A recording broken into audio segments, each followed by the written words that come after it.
Bonjour. En juillet 2007, l'association Lithos a organisé une visite de la vallée des Merveilles.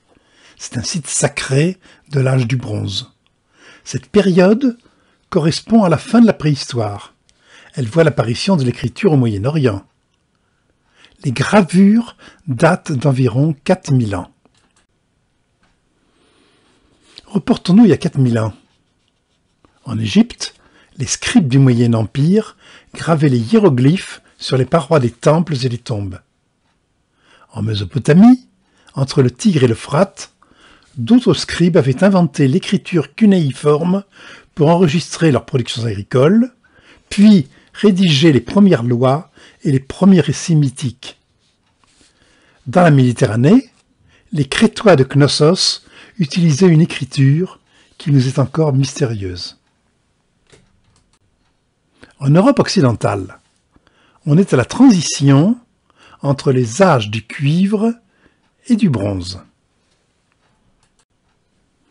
Dans le massif du Mercantour, à 80 km au nord de Nice, culmine à 2872 mètres le mont Bégaud. Il est entouré de hautes vallées, dont l'altitude varie entre 2000 et 2700 mètres, dont on aperçoit ici la vallée des Merveilles. Elle est vue du sommet du Bégaud, et plus au nord se trouve la vallée de Fontana Alba. Dans ces vallées, des hommes venus de Provence, d'Italie, de la vallée du Rhône ont exécuté plus de 100 000 gravures, dont 40 000 figuratives, ce sur 3700 dalles rocheuses. Ces dalles sont en schiste vert ou orange ou des grès violets. Les dalles ont été polies par les glaciers qui avaient fondu il y a environ 15 000 ans.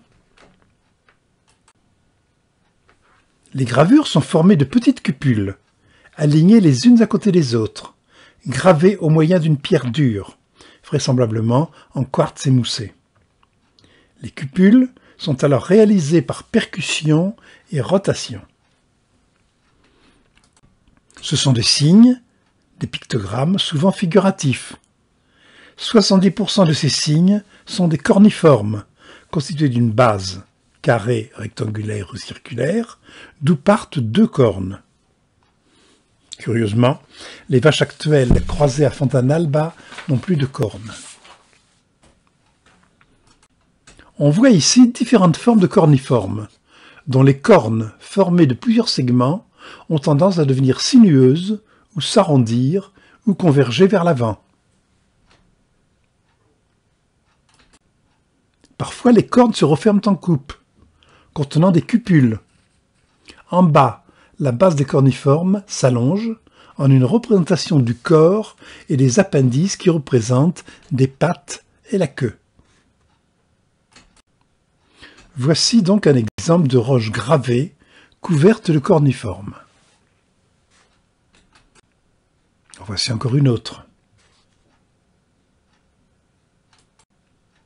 Deux corniformes peuvent être associés par leur base pour avoir un corps commun.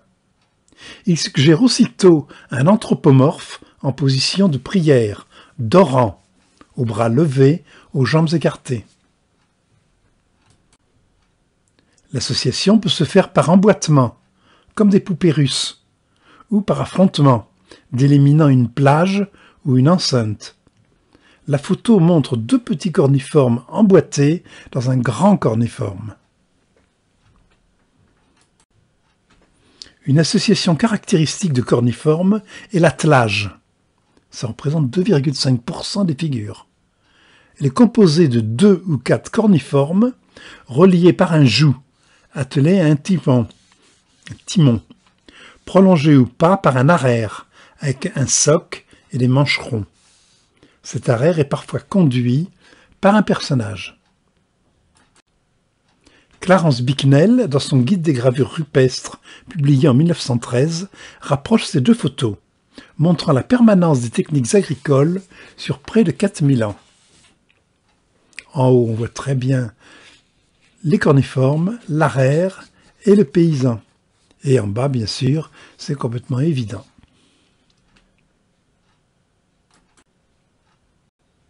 Les représentations d'armes et outils sont très nombreuses. La forme des armes permet de dater les gravures en les comparant à des armes réelles de l'âge du cuivre ou du bronze. Les poignards qui atteignent 6% des figures représentatives ont des lames triangulaires. Plusieurs en haut sont associés à des corniformes. Voici 2 poignards, une hallebarde et un corniforme. Un poignard. Les hallebardes sont formées d'une lame fixée perpendiculairement à l'extrémité d'un manche. Elles représentent 1,5% des figures. Parfois, il s'agit peut-être de haches ou de faux. La figure du bas montre l'association de corniformes d'une hallebarde à lame arrondie et nervure axiale. Le manche long et étroit est terminé par 2 cornes. Voilà une hallebarde encadrée de corniformes. À gauche, une hallebarde à lame triangulaire, avec en haut 8 cupules qui représentent les rivets. À droite, une hallebarde à lame rectangulaire. De nombreuses figures géométriques sont représentées, dont certaines représentent des étoiles, des cercles, des soleils peut-être, des spirales. Les plus fréquentes sont des réticulés, souvent associés entre eux, dont l'intérieur est compartimenté. Ces figures représentent vraisemblablement des parcellaires, c'est-à-dire des champs cultivés. Des cupules symboliseraient alors la pluie fertilisante. Et voilà des réticulés divers, avec un gauche, en haut, un signe solaire. Remarquons que ces thèmes ne sont pas propres à la vallée des merveilles. Voici dans la région des lacs italiens, le Val Camonica, qui montre des gravures identiques de l'âge du bronze. 100 000 gravures réalisées. Ce ne peut pas être une simple occupation de berger désœuvré. Monter dans ces vallées d'altitude, ouvertes seulement 3 mois par an, pour graver les mêmes signes pendant plusieurs siècles, doit bien avoir un sens. Ces gravures sont des signes. On a vu les signifiants. On va maintenant essayer de voir quelle est leur signification. Quel est le message transmis? Les figures anthropomorphes vont nous aider. Une célèbre gravure anthropomorphe, appelée le sorcier, située sur une paroi verticale, tournée vers le mont Bégaud, ressemble à un visage humain. C'est la conjonction d'un corniforme, d'un réticulé et de poignards. Les 2 cornes représentent à la fois les bords du visage et les bras levés, terminés par 2 mains ouvertes à 5 doigts. Les barres du réticulé dessinent le visage. 2 points représentent les yeux. On peut y voir une bouche avec des dents, une moustache et une barbe. De part et d'autre de cette figure, au niveau des mains, ont été placées 2 lames de poignard, horizontales, les pointes orientées vers l'extérieur. La figure a été gravée en une seule fois. Une dalle de la zone 4 représente une composition semblable à celle du sorcier. Il s'agit d'un corniforme dont la partie supérieure des cornes est tournée vers l'extérieur, semblable à des mains. Le visage est au-dessus d'un réticulé et les poignards verticaux sont placés de part et d'autre de la composition. La stèle, dite du chef de tribu, est un bloc de schiste vert de 165 cm de hauteur, situé dans le torrent des merveilles, dans un chaos de blocs. Notons qu'à la suite de nombreuses dégradations, cette stèle a été soulevée et emportée par hélicoptère au musée de Tende en 1988. Elle est remplacée par un moulage de haute qualité qui figure sur ce cliché. Sur cette roche, diverses figures se répartissent de part et d'autre d'un axe vertical marqué par 3 poignards alignés, dont 2 opposés par les pommeaux. À gauche, un grand anthropomorphe avec un poignard triangulaire fiché dans la tête est baptisé le chef de tribu. C'est un personnage de sexe masculin, longiligne, la tête arrondie, surmontant un long cou, les bras tendus en majesté, les mains ouvertes, les doigts écartés. C'est un montage de corniformes. En effet, le nez et les yeux sont un corniforme. La chasuble en est un autre. Le corps en est un autre. Le sexe aussi. Les pieds sont tournés vers l'intérieur. À droite de l'axe longitudinal, un grand réticulé et un petit anthropomorphe, les bras levés en position d'orant, les jambes écartées, les pieds vers l'extérieur.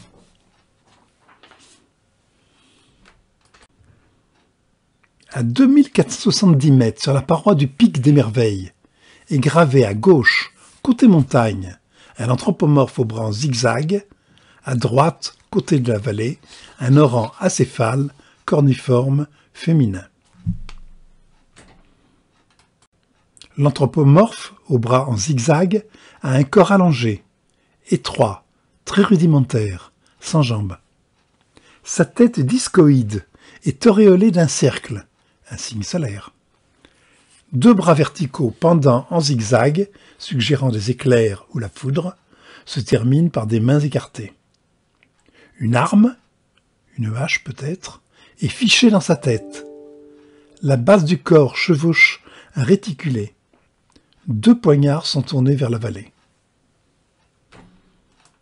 Sur cette même roche à droite se trouve un autre anthropomorphe, de sexe féminin. Le cercle évoque une vulve. Acéphale, aux bras levés, en position d'orant. Cette figure est faite de 2 corniformes opposés dos à dos. Remarquons que les pieds sont à nouveau tournés en dedans. Une gravure à droite, du torrent des merveilles, évoque un visage surnommé le Christ. Elle est formée par un corniforme. Une barre horizontale représente le front, une barre verticale le nez et 2 points piquetés les yeux. Une ligne courbe a été ajoutée pour former le sommet de la tête. Un panneau explique bien comment la gravure a été réalisée en plusieurs étapes et achevée, pourquoi pas, à l'ère chrétienne. Je lis le panneau. Gravée face au pic des merveilles, cette figure est un réticulé sur lequel ont d'abord été rajoutées 2 cornes. Elle a ensuite été anthropomorphisée. 2 yeux, une barre horizontale, les sourcils, une barre verticale, le nez ont été ajoutés. Les cornes sont réunies par une série de cupules triangulaires allongées obtenues par un martelage qui évoque une couronne d'épines, d'où le nom du Christ qui lui a été attribué par la tradition populaire. Un trou naturel du rocher a progressivement été agrandi depuis quelques années, figurant à présent un 3e œil.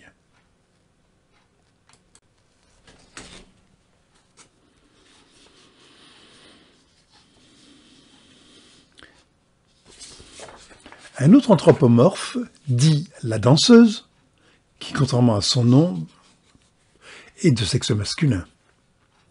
Les bras sont détendus en majesté, formés de cornes de 3 segments. La tête est circulaire, dont les yeux et le nez sont formés d'un petit corniforme. Les jambes verticales ont des pieds tournés en dedans. Le cercle de poing forme une grande auréole. Plusieurs poignards et hallebardes entourent cette gravure. À ce point de l'exposé, on se rend bien compte que des signes sont redondants. Pourquoi certains anthropomorphes ont les pieds tournés vers l'extérieur, d'autres les pieds tournés vers l'intérieur? Pourquoi les figures mâles sont du côté de la montagne? les figures féminines sont toujours du côté de la vallée, etc. De nombreux auteurs ont essayé d'expliquer la mythologie sous-tendue et de donner un sens au message. Je me garderai bien de trancher entre les hypothèses. L'étymologie du mot Bégo. Bé signifie montagne sacrée, Go, le bœuf, le taureau, la vache ou même la déesse Terre, Gé ou Gaïa. À Sumer, le dieu de l'ouragan s'appelle Bel ou Baal. En Inde, Ko signifie le bovidé. De même, Gu à Sumer. Le mont Bégo serait bien la montagne sacrée, au centre du monde, où se rencontrent le ciel et la terre. L'ascension des nuages, les tempêtes, l'orage, la foudre témoignent des divinités du ciel.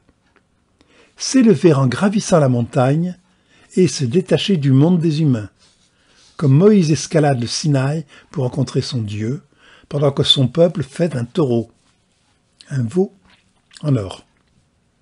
Au sommet du mont Bégo habitait le couple primordial de l'âge du bronze ancien, le dieu tauromorphe, dispensateur de la pluie, et la déesse Terre. C'est au néolithique que l'animisme des chasseurs-cueilleurs fait place au panthéon des agriculteurs-éleveurs. Le soleil devient l'être suprême, et pourtant on le rencontre peu sur le mont Bégo. Des cercles, la tête du dieu zigzag, le cercle de la danseuse. Mais toujours la foudre, les éclairs, l'orage, qui sont omniprésents comme attributs du Dieu suprême, car ils amènent la pluie, le printemps et fertilisent la terre. À Murébé, à Knossos, le crâne et les cornes de taureau sont omniprésents. À Çatalhöyük, les sanctuaires vénèrent les taureaux. En Égypte, le taureau Apis est adoré dans les sérapéums. Sur la stèle du chef de tribu est figuré le dieu Bégo, dieu tauromorphe, masculin, un poignard dans la tête. Il est sacrifié pour ressusciter avec le renouveau de la végétation. Les corniformes qui le symbolisent sont les signes les plus abondants. Les agriculteurs primitifs associent la fécondité de la terre et la force créatrice de la femme. La déesse mère est souvent représentée enceinte ou accouchant, parfois d'un taureau. Gaïa ou Gé fut chantée par Homère. C'est la terre labourée, fécondée. Sur le mont Bégo, la déesse Terre est représentée sous la forme d'un anthropomorphe acéphale, corniforme, féminine. Elle a les bras levés pour recevoir la semence du ciel. Elle est à la droite, vers la vallée, du dieu tauromorphe, aux bras en zigzag, dispensateur de la pluie. Mais la déesse Terre est souvent symbolisée par les réticulés, représentant les champs, les cultures. Le couple divin, primitif, ciel mâle, terre femelle, est présent dans toutes les mythologies. Le dieu Baal, dieu de l'orage, tenant en laisse le taureau, son attribut, et la déesse nue Astarté sont significatifs. Je ne reviens pas sur le dieu au bras en zigzag et la déesse Terre. Sur la stèle du chef de tribu, le dieu taureau est à gauche, côté ciel, la déesse Terre réticulée est à droite, côté vallée. Globalement, les corniformes et les armes symbolisent le mâle, les réticulés la femelle, et y sont toujours associés. L'eau a une origine divine. Le mont Bégo est sillonné de torrents et parsemé de lacs. N'oublions pas que les rivières vont vers le littoral méditerranéen, desséché par le soleil. La montagne sacrée et le dieu taureau, dispensateur de la pluie, ont donc une importance particulière. Souvent les rochers gravés et les trous servent à rappeler le réseau hydrographique. Pour les premiers agriculteurs, le travail de la terre n'est pas que profane, il est aussi rituel. Le laboureur trace le sillon avec un arrière, ensemence, moissonne. Son travail est commandé par le cycle des saisons. Les cérémonies devaient marquer chaque étape saisonnière et sacraliser les gestes des agriculteurs. L'hiver doit s'achever, le taureau est tué pour que renaisse le printemps. En Crète, le taureau Minotaure était sacrifié et son sang recueilli. La stèle du chef de tribu montre qu'il en est de même sur le mont Bégo. Une question revient de façon récurrente. Si ces gravures traduisaient les connaissances astronomiques de l'époque? En effet, étant donné le contexte méditerranéen, toutes les mythologies ont une base astronomique et astrologique. Pour Jérôme Magaille, du musée de préhistoire de Monaco, les gravures du mont Bégo sont liées aux rythmes saisonniers et aux cultes associés. Elles traduisent l'utilisation d'un calendrier solaire liturgique. En zone 4, une roche en schiste inclinée comportant 36 gravures dans sa partie inférieure. Une arête d'une vingtaine de centimètres, entaillée au sommet de la roche, a servi de gnomon. Au fur et à mesure que les jours diminuent, du solstice d'été à la fin septembre, l'ombre se déplace de la gauche vers la droite. Des gravures de poignards vers un corniforme permettent le repérage des dates. C'est un système de calendrier déjà décrit à Gossec, Newgrange, Stonehenge, etc. Pour Rani et Chassou, du laboratoire du Lazaret, la présence d'un groupe de 7 points placés à côté d'une hallebarde orientée est-ouest et en présence d'un anthropomorphe évoquant le soleil semble indiquer la représentation du coucher héliaque des Pléiades au moment important du calendrier agraire dans l'Antiquité. À droite, le schéma des constellations d'Orion et du Taureau permet de situer les Pléiades dont on voit la photo prise par Hubble. Comme le souligne l'astronome Schlosser, les prêtres et les chamans du néolithique accordaient une extrême importance à cette constellation, puisque son apparition, malgré dans tout l'hémisphère nord, le début des moissons.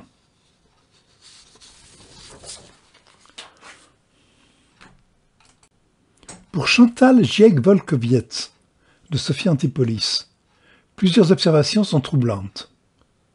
Pour un observateur placé sur la roche de l'autel, la dernière pleine lune avant l'équinoxe d'automne apparaît au sommet du pic des Merveilles. Elle suit au cours de la nuit le contour de sa pente nord. Les photos ont été prises le 20 septembre 1994. Elle remarque également que la stèle du chef de tribu présente la particularité suivante. L'axe du chef de tribu, à 90 degrés d'azimut, est celui du soleil lorsqu'il se lève sur la crête du mont Bégo, le jour du solstice d'été. 46 jours plus tard, le soleil éclaire en se levant la ligne longitudinale formée par les 3 poignards dont l'axe est de 112 degrés. Le jour de l'équinoxe d'automne, le soleil se lève à 121 degrés d'azimut dans l'alignement du poignard gravé à droite. Ces quelques observations sont intéressantes et tendraient à prouver que les prêtres de l'âge du bronze avaient des connaissances astronomiques comme tous leurs collègues de l'époque. Ces populations vivent depuis 40 000 ans en plein air et doivent bien connaître le ciel. Mais de là à considérer la vallée des merveilles comme un observatoire astronomique de l'âge du bronze, il reste encore des découvertes à faire. Et puis que fait-on des dizaines de milliers de gravures qui ont apparemment une toute autre signification? La vallée des merveilles est bien une vallée sacrée où les prêtres venaient pratiquer liturgie. Puisqu'on en évoque les prêtres de l'âge du bronze, que peut-on dire à leur sujet? On a pu remarquer que tous les anthropomorphes ayant les pieds tournés vers l'intérieur sont des dieux. Les autres individus sont des hommes. La montagne sacrée comme le Sinaï de Moïse est-elle interdite au commun des mortels et réservée aux prêtres? Célébrants, officiants, venaient chaque année au premier beau jour implorer le dieu taureau de féconder la terre. Ils ont tous la position d'orant, les pieds tournés en dehors. Certains sont munis de hallebardes démesurées pour atteindre les nuages, les attraper et les crever peut-être pour faire tomber la pluie. Les religions antiques, Sumer, Babylone, Hittites, Égyptiens, Hindous, rendent hommage aux dieux de leur âge, aux dieux taureaux. Toutes étaient des religions initiatiques. Moïse lui-même, sur le mont Sinaï, pendant que son peuple reprenait des rites de taureaulatrie, en redescendant, a le visage brillant et le front orné de cornes, selon la Vulgate. Pendant que les initiés accédaient au mont Bégo, les non-initiés participaient-ils à des cérémonies festives dans la vallée? Ou alors les jeunes atteignant la puberté montaient-ils avec les prêtres pour devenir initiés? Plein d'interrogations et de rêves. Mais pour moi, une autre image me hante et je voudrais terminer par un hommage à l'un de mes collègues et amis du CEA, Jean-Claude Quinton, qui est mort en 1991 en redescendant du mont Bégo, frappé par la foudre.